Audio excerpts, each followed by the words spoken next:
18वीं सदी में लाहौर की तारीख़ ख़ास तौर पर और बर-ए-सग़ीर की तारीख़ अमूमी तौर पर एक टर्मोइल का ज़माना था। इसमें बैरूनी हमलावरों ने लाहौर का रुख किया और उसको तहस-नहस किया। फिर 1799 में रंजीत सिंह बरसरे इक़्तिदार हुआ तो यहाँ कुछ अमन व अमान की फ़िज़ा कायम हुई। रंजीत सिंह ने किला लाहौर में भी बहुत सी इमारात को न सिर्फ बदला बल्कि उनमें बहुत सी तब्दीलियाँ लाकर यहाँ का बहुत सा मटीरियल उखाड़ कर अमृतसर मुंतकिल किया। इसके बावजूद उसने कुछ इमारात को इस किला में भी तख्लीक किया। और आज का मौजू अठदरा जो आप मेरी बैकग्राउंड में देख रहे हैं, यही हम ज़ेरे बहस लाएंगे।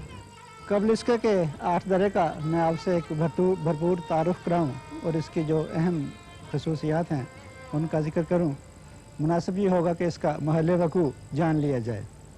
अठदरा के मशरिक़ की जानिब खिलवत खाना वाक़या है जिसके कुछ हमाम और तालाब अब भी बाकी हैं। मगरब की जानिब किला की दो बड़ी अहम इमारात नौलखा और शीश महल वाक़ हैं, जबकि शुमाल की जानिब एक और हमाम वाक़ है जिसका रास्ता अहाता शाहजहानी के अंदर से है और उसके थोड़ा आगे वो गुंबद नुमा कमरा है जो रंजीत सिंह ने ही तामीर करवाया।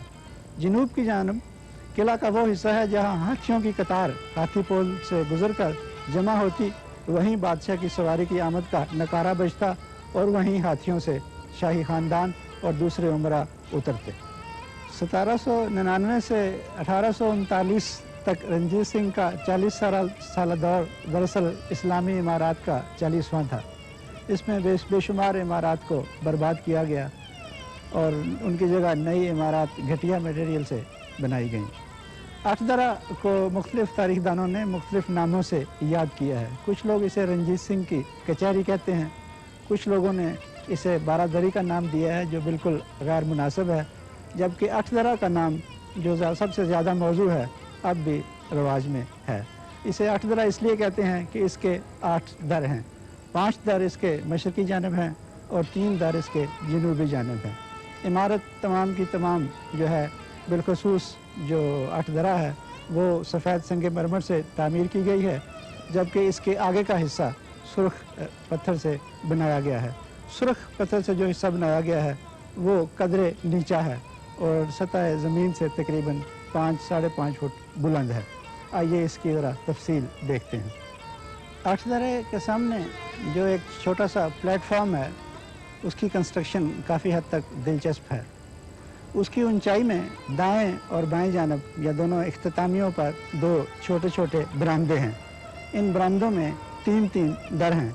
ये तमाम के तमाम रेड सैंडस्टोन से तामीर किए गए हैं और अगर इनकी आप कंस्ट्रक्शन देखें तो हर 2 जानब आपको अवलीन तो ब्रैकेट्स नज़र आएंगी और ये ब्रैकेट्स बिल्कुल वैसे ही हैं जैसे कि बर्ड्स भी ब्रैकेट्स हमें इस किला के बाकी हिस्सों में मिलती हैं।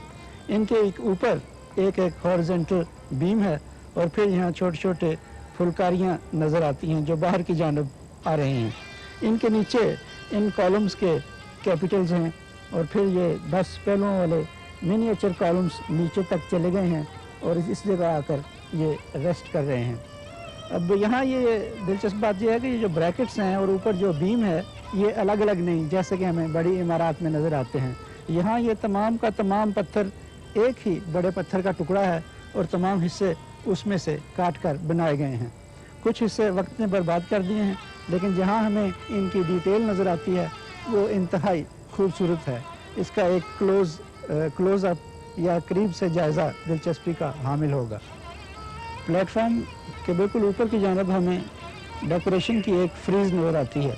ये फ्रीज़ बिल्कुल वैसे ही है जैसे इस किला के बाकी प्लेटफॉर्म्स के ऊपर है। ये 2 छोटे छोटे स्क्रोल्स और एक नुक्तेदार इकाई पर मबनी है जिसको एक और ब्रैकेट से मिला दिया गया है। ये फ्रीज़ इस हिस्से से लेकर उस हिस्से तक चली जाती थी, लेकिन अफसोस के प्लेटफॉर्म पर इतना हिस्सा ही बचा है, बाकी वक्त के हाथों बर्बाद हो चुका है। अब हम अठदरा की पहले प्लेटफॉर्म या पहली मंजिल पे हैं। मेरे सामने पहली मंजिल का फर्श है, जबकि ये इसकी दूसरी मंजिल है जो पहली मंजिल से तकरीबन 1 या 1.5 फुट बुलंद है। ये तमाम की तमाम सुर्ख पत्थर से बनाई गई है और यहाँ भी हमें वही डेकोरेशन नज़र आ रही है जो पहले प्लेटफॉर्म के इख्तितामिये पे थी। इसके ऊपर संग मरमर के 4 मुकम्मल कॉलम हैं, जबकि दोनों इख्तितामियों पर 2 आधे आधे कॉलम्स हैं। अवलिन ये कॉलम एक स्क्वायर बेस पे है, ये एक बैंड है, एक साइमा रेक्टा है, फिर एक मजीद बैंड है। फिर यहाँ हमें डवटेल डेकोरेशन नज़र आ रही है और हर पहलू पे छोटी छोटी एक बूटी है, जबकि कॉर्नर्स पर और मेहराबी अशकाल बनाई गई हैं। यहाँ नीचे इस जगह इसे काट कर एक और मोल्डिंग को तख्लीक किया गया है। ऊपर जो शेफ्ट का हिस्सा है ये 12 पहलुओं पर मुश्तमिल है और ये तमाम का तमाम इसी तरह ऊपर उठता है। अब मैं ऊपर की जानिब आता हूँ। कैपिटल्स के कॉलम 6 मंजिला हैं। पहली 3 मनाजिल पर हमें छोटी छोटी आर्चेज़ हैं, ये आस्ता से उबर कर या मुड़ कर बाहर की जानिब निकलती हैं। यहाँ फिर हमें मुकर्नज़ नज़र आते हैं जो बाहर की जानिब आ रहे हैं और इनकी शक्ल भी छोटी सी आर्च से मुशाबत रखती है। फिर ऊपर यहाँ हमें छोटी आर्चेज़ और नज़र आती हैं जो तकरीबन इनविजिबल हैं और इनकी लाइनिंग इतनी क्लियर नहीं जितनी कि यहाँ है। दिलचस्प बात यह है कि यहाँ ये गुलाई पर हैं, यहाँ ये थोड़ी सी चौकोर हो रही हैं और यहाँ आकर मज़ीद चौकोर हो गई हैं, जबकि एन कैपिटल पर ये बिल्कुल मुरब्बा बन गई हैं। चौकोर कैपिटल्स के ऊपर आर्च शुरू होती है और हर 2 कैपिटल्स के दरमियान में एक मल्टीफाइल आर्च है। इस आर्च की तकसीम इस तरह की गई है कि अवलिन इस आर्च का एक शोल्डर है जो यहाँ आपको नज़र आ रहा है, ऐसा ही शोल्डर दूसरी जानिब है। इन शोल्डर के ऊपर फिर 3 हमें फाइल्स मिलती हैं, 3 फाइल्स इस जानिब हैं और 3 फाइल्स उस जानिब, जबकि एन ऊपर एक ओगी आर्च नुमा कंस्ट्रक्शन है जो आपको यहाँ साफ नज़र आ रही है। अब चूँकि यहाँ 3 फाइल्स इस तरफ हैं और 3 फाइल्स उस तरफ हैं तो कुल तादाद फाइल्स की 6 बनती है। लिहाजा ये आर्च जो यहाँ इस्तेमाल की गई है इसे हम हेक्साफाइल आर्च कहेंगे।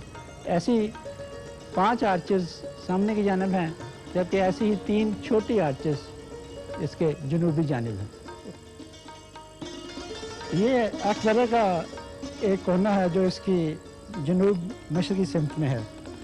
अवलिन इसमें ये एक आपको कॉलम नज़र आ रहा है जो सरीहन पत्तादार मोटिव्स पर मुनहसर है। जब इसकी हर जगह आपको मुख्तलिफ़ किस्म के मुख्तलिफ़ नौ के पत्ते नज़र आएंगे। कभी इन पत्तों का झुकाव नीचे की जानिब है और कभी इनका झुकाव ऊपर की तरफ है। ये तमाम के तमाम पत्ते ऊपर की जानिब चले जाते हैं और ये जो कंस्ट्रक्शन है एक गन्ने से काफ़ी हद तक मुशाबत रखती है। ओवरऑल ये कंस्ट्रक्शन 8 साइडेड है। नीचे जाकर ये जो मिनिएचर कॉलम है इसकी कंटिन्यूएशन हमें यहाँ भी मिलती है और ये जो छोटा सा एक सफ़ेद मार्बल का पीस है ये इसी कॉलम के बेस का काम कर रहा है। बीच में ये थोड़ी सी इंटरप्शन सुर्ख सैंडस्टोन की है। इस तरफ आए तो आपको एक पैनल नज़र आएगा जिस पे एम्बॉस्ड कार्विंग है। बेस इसकी अंदर है, जबकि ये पत्ते, टहनियाँ, ये छोटे छोटे ड्रैगन फ्लाइज ख़ास तौर पर काबिल ज़िक्र है और नीचे जाकर हमें दोनों जानब 2 फाख्ताएँ या कबूतर नज़र आते हैं। ये तमाम की तमाम डेकोरेशन सिमेट्रिकल है, यानी अगर ये एक्सिस देखा जाए तो जो कुछ हमें इसके बाएं जानब नज़र आ रहा है वही इसके दाएं जानब नज़र आ रहा है। इस पैनल के ऊपर एक और पैनल है, इसमें एक फ्रेम है जो डिप्रेस्ड है और उस डिप्रेस के अंदर एक और फ्रेम है जो मज़ीद डिप्रेस्ड है। इसके ऊपर एक मल्टीफाइल आर्च और फिर एक छोटी बूटी की कंस्ट्रक्शन है। ऊपर की जानब ऐसा ही एक और फ्रेम और फिर ऊपर एक और फ्रेम। अशदरा की जनूबी सिमत में 3 दर हैं। ये 3 दर इस तरह हैं कि 2 कॉलम्स जो हैं वो तो इंडिपेंडेंट लोड बियरिंग कॉलम्स हैं, जबकि 2 कॉलम जो इख्तिताम पे हैं वो सूडो कॉलम या निस्फ कॉलम हैं। एक और खूबी इन कॉलम्स की ये है कि सामने से ये कॉलम बड़े बारीक हैं, जबकि अगर इनको साइड से देखें तो इनकी मोटाई तकरीबन इतनी है, या यूँ कीजिए कि सामने से इतने और साइड से तकरीबन इतने चौड़े हैं। दूसरे अल्फाज में इनको हम डिप्रेस्ड या कॉम्प्रेस्ड कॉलम्स भी कह सकते हैं। एक और नुमायाँ खूबी इन कॉलम्स की ये है कि जबकि दूसरी सिमत में जो कॉलम्स थे उनके कैपिटल्स पे हमें छोटे छोटे मुकर्नज़ या पेंडेंटिव्स बने हुए थे, यहाँ उन पेंडेंटिव्स या मुकर्नज़ की जगह लीफ मोल्डिंग नज़र आती है, यानी पत्तों से कैपिटल को बनाया गया है। अवलिन यहाँ एक छोटा सा कॉलर है, फिर एक बाहर को निकलती हुई सतह है, छोटा सा एक और बैंड है और ऊपर पत्ते ही पत्ते हैं। आम तौर पर इसको लोग गुलदस्ता कहते हैं, लेकिन मैं समझता हूँ कि चूँकि इनमें गुल या फूल का कहीं नाम नहीं, इन्हें गुलदस्ता कहना मुनासिब ना होगा। इन कैपिटल के ऊपर फिर आर्चेस शुरू हो जाती हैं, لیکن ایک دلچسپ چیز یہ ہے کہ یہاں ہمیں ایک چھوٹی سی مولڈنگ اور نظر آتی ہے اور یہ اس مولڈنگ سے بہت حد تک مشابہت رکھتی ہے جو ہمیں اس پلیٹ فارم کے کونے پہ نظر آئی تھی۔ مزید برآں یہ کہ اس آرچ کے باہر بھی ہمیں ڈیکوریٹو موٹیوز نظر آ رہے ہیں اور یہ بھی پتھر کی صورت میں ہی بنائے گئے ہیں۔ ابھی کچھ دیر پہلے میں نے آپ کو اٹھ درے کی جنوبی سمت میں جو آرچز ہیں اس کے بارے میں آپ کو بتایا تھا۔ یہاں جو شمالی جانب ہے اٹھ درے کے اندر، اس میں بھی تقریباً ویسے ہی ستون نظر آتے ہیں، لیکن تھوڑے سے یہ ڈسٹارٹڈ ہیں۔ یہاں ان کا کیپٹل ویسے کا ویسا ہی ہے اور ان کے اوپر بھی وہی شاہ جہانی آرچز ہیں۔ میں یہ محسوس کرتا ہوں کہ اٹھ درہ کہ چونکہ چڑھنے کے لیے کوئی بھی سیڑھیاں مہیا نہیں کی گئی اور نہ ہی کہیں ان کے آثار ملتے ہیں، تو ایسا لگتا ہے کہ جو شاہی خاندان کے لوگ، خواتین اور حضرات ہاتھیوں کے سوار یہاں آتے تھے، ان کے ہاتھی اس چبوترے کے آگے لگ جاتے تھے اور وہ مرد و زن ہاتھیوں سے اتر کر ڈائریکٹلی پلیٹ فارم پر آ جاتے۔ وہاں سے وہ اس برآمدے میں داخل ہوتے اور پھر یہاں جو اصل میں دروازہ تھا اس کے تھرو وہ شاہی محل یعنی وشیش محل اور نو لکھا کے علاقے میں چلے جاتے۔ میں یہ بھی محسوس کرتا ہوں کہ یہ دیوار اور یہ چھوٹی سی محرابی آرچ اور یہ تمام کی تمام ڈیکوریشن رنجیت سنگھ کے دور میں تعمیر کی گئی اور اس اٹھ درے کا اصل حلیہ بگاڑ دیا گیا۔ اٹھ درے کے اندر جو مغربی سمت میں دیوار ہے اس کے اوپر بینگم قسم کی کنسٹرکشن اور ڈیکوریشن نظر آتی ہے۔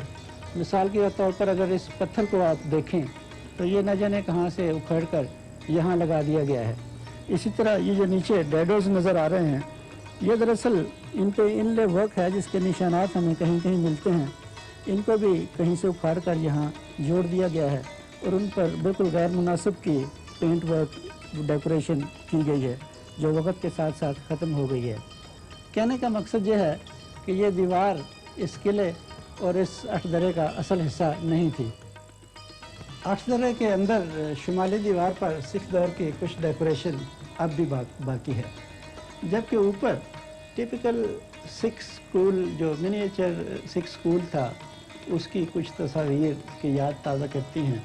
یہ خواتین کی تصویریں جو سکھ دور میں یہاں بنائی گئیں، ان کی سب سے خوبصورت بات یہ ہے کہ ان میں جو نیلا رنگ اور سنہری رنگ استعمال کیا گیا ہے وہ تقریباً 100 سال گزرنے کے باوجود بھی تازہ بتازہ ہے، جبکہ دونوں جانب دو اور جو محرابیں ہیں ان کے اندر جو پینٹنگز بنائی گئی ہیں ان کے رنگ تقریباً برباد ہو چکے ہیں۔ اٹھ درہ کی چھت اولین پختہ اینٹوں سے تعمیر کی گئی تھی، پھر اندر کی جانب لکڑی کے تختے نصب کیے گئے اور ان کے اوپر پھر نقش و نگار کا کام کیا گیا۔ اس چھت پہ تقریباً ہمیں تمام کے تمام جیومیٹرک موٹیوز نظر آتے ہیں جو دائرے اور ہشت پہلو ستارے، مربع اور نوکدار مستطیلوں پر مشتمل ہیں۔ افسوس کی بات یہ ہے کہ اس کا اکثر حصہ اب تباہ ہو چکا ہے اور مغل دور کے اثر آثار ہمیں نہیں ملتے۔ اس کا مطالعہ ہمیں یہ بھی انفارمیشن مہیا کرتا ہے کہ یہ چھت مغل دور کی نہیں بلکہ سکھ دور کی ہے، کیونکہ مغل جو شیشے استعمال کرتے تھے وہ عام طور پہ کانویکس ہوتے تھے، یعنی باہر کی جانب ابھرے ہوتے تھے۔ کونوں کی جانب گولائی دار کنسٹرکشن ہے جسے ہم کارنس کہتے ہیں۔ اٹھ درے کے اوپر کی جانب بریکٹس کی ایک لمبی قطار ہے۔ ان کی ارینجمنٹ نہایت دلکش اور عجیب بھی ہے، کیونکہ کبھی ہر 3 سرخ پتھر کی بریکٹس کے بعد ایک سنگ مرمر کی بریکٹ ہے اور کبھی ہر 2 سرخ پتھروں کی بریکٹ کے بعد ایک سنگ مرمر کی بریکٹ آتی ہے۔ یہ سلسلہ بہرحال ایک ریگولر سلسلے کے طور پہ گردا گرد پھیلا ہوا ہے۔ بریکٹس میں قابل غور چیز یہ ہے کہ ہر بریکٹ جو ہے وہ تقریباً 2 سکرول موٹیوز پر مشتمل ہے اور یہ سکرول نیچے کی جانب گرتے ہوئے ہیں۔ ان بریکٹس کے اوپر اس عمارت کا چھجا ہے، یعنی وہ حصہ جو باہر کی جانب نکلا ہوا ہے، اور پھر کارنس ہے جو مختلف بینڈز پر مشتمل ہے۔ اختتام پر یعنی بلڈنگ کے بالکل اوپر ایک جالی دار دیوار ہے۔ اس میں دو قسم کی جالیاں استعمال کی گئی ہیں۔ اولاً وہ جالیاں جن میں ہیکساگنل یا 6 سائیڈڈ موٹیوز استعمال کیے گئے ہیں، اور دوسرے وہ جالیاں جہاں مسدس موٹیوز کے گردا گرد مربع نما موٹیو بھی لگائے گئے ہیں۔ بیچ بیچ میں جو عمودی ستون ہیں وہ سفید سنگ مرمر کی بجائے सुर्ख पत्थर से बनाए गए हैं और उनके ऊपर एक छोटी माल्टानुमा या नॉब किस्म की कंस्ट्रक्शन है। मैं यकीन रखता हूँ कि आज के प्रोग्राम ने आपके दिलों में इस तजस्सुस को बढ़ाया होगा कि आप भी शाही किला में आएँ, अठदरे का मुलाहजा करें और बज़ाते खुद देखें कि ये किन किन खूबियों का हामिल है। खुदा हाफिज़।